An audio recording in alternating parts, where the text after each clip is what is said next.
So இது வந்து பேசிக்காக நீங்கள் என்ன ஃபார்முலா அவங்க டேட்டா கொடுத்தாங்கன்னா அதுலேருந்து மீன் எப்படி கண்டுபிடிக்கிறது, மோடு, ரேஞ்சு அதை மட்டும் நீங்கள் தெரிஞ்சுக்கிட்டா போதும். ஸோ கோஎஃபிஷியன்ட் ஆஃப் ரேஞ்சும் கேட்பாங்க இதில், கோஎஃபிஷியன்ட் ஆஃப் ரேஞ்சுன்னு சொல்லிட்டு. ஸோ பேசிக்காக நம்ம தெரிஞ்சால் போதும். உங்களுக்கு ஒரு கொஸ்டின் 2 கொஸ்டின் வருது, லாஸ்ட்டாக ஒரு 2 இயர்ஸ் வந்து கேட்டுட்ருக்காங்க. ஓகேவா? ஸோ ஃபஸ்ட்டு கொஸ்டின் பாருங்கள், what is the mean of the following distribution சொல்லிட்டு டேட்டா நோட் பண்ணுங்கள். ஸோ இந்த டிஸ்ட்ரிபியூஷனுடைய மீன் என்ன அப்படின்னு கேட்குறாங்க. 1 9 7 3 5 5 6 4 2 8ன்னு சொல்லிட்டு. இப்போ மீனோட ஃபார்முலா பார்த்தீங்கன்னா, ஸோ எத்தனை நம்பர்ஸ் இருக்குது, மேலே வந்து பார்த்தீங்கன்னா சம் ஆஃப் நம்பர்ஸ்னால் கொடுத்துருக்க அந்த டிஸ்ட்ரிபியூஷனில் அந்த அந்த நம்பர்ஸோடைய கூட்டுத்தொகையை மட்டும் கொடுக்கும்.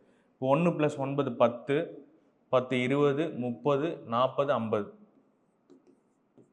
ஸோ எத்தனை நம்பர் இருக்குது, நம்பர் ஆஃப் நம்பர்ஸ் பார்த்தீங்கன்னா 1 2 3 4 5 6 7 8 9 10.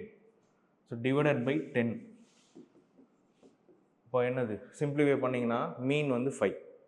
ஓகேவா? பேசிக்காக தான் கேட்குறாங்க. ஸோ நம்ம பேசிக்காக தெரிஞ்சால் போதும். மீன்னா sum of numbers divided by number of numbers. கொடுத்துருக்க டேட்டாவை கூட்டிட்டு எத்தனை நம்பர் இருக்கோ அதெல்லாம் டிவைட் பண்ணிங்கன்னா உங்களுக்கு மீனோட வேல்யூ கிடைச்சிடும்.